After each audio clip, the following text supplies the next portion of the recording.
Wow.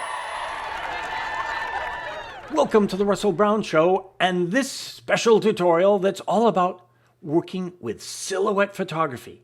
And this image was captured in Maui, Hawaii. But wait for it, here is my original. What? That's quite dramatic.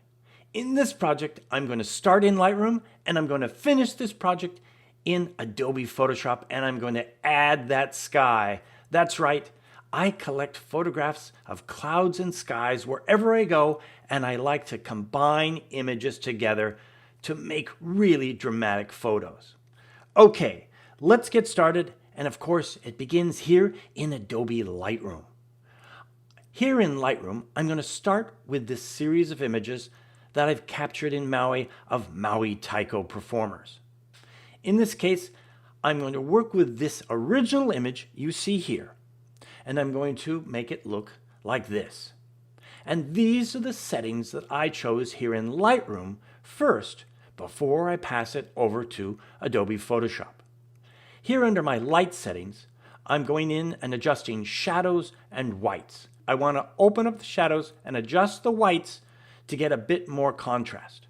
Next, I'm going to go into my color settings and adjust vibrance.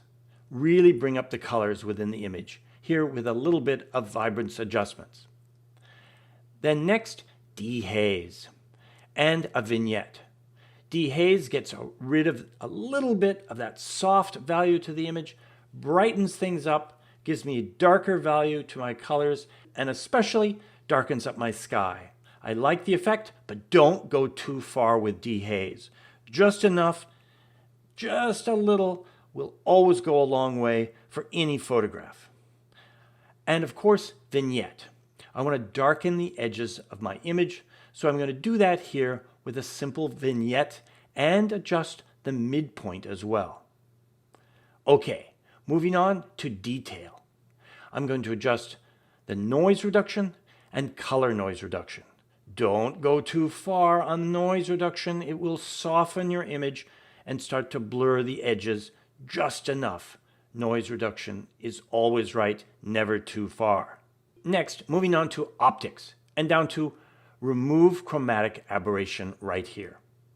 In a project like this where I have strong contrasting edges, the area against the sky and the palm trees and my performer and the background, contrasted edges always need to be adjusted and remove chromatic aberration. So be sure and turn that on. Now we're ready to export this. It looks great. Down here, I'm going to do a right click on my image here from the image gallery.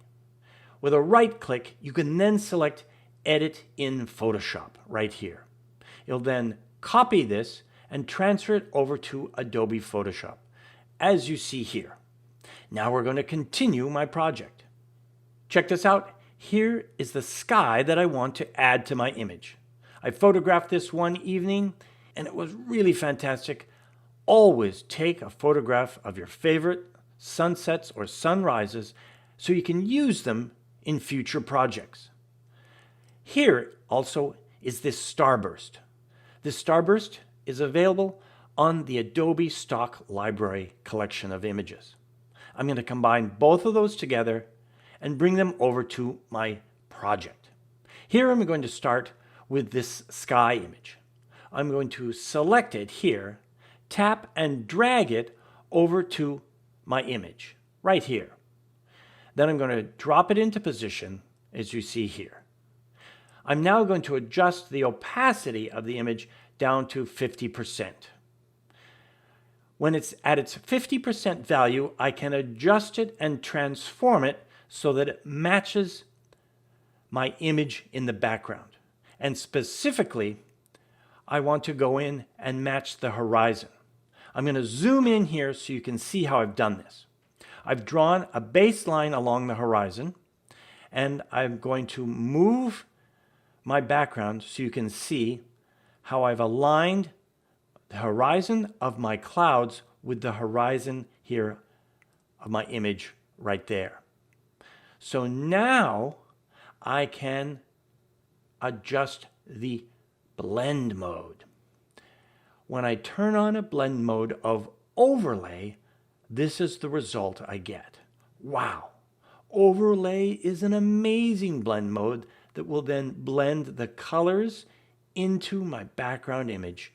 So you can then change the mood of any photograph by using overlay, because it's going to take on the colors, in this case, of my background clouds. Cool!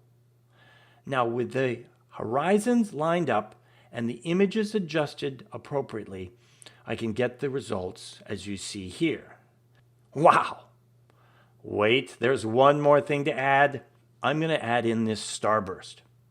Selecting the starburst and dragging it once again over to my second image here, dropping it in, then I can adjust the blend mode to screen and drop it right into position right there to give it that really nice punch.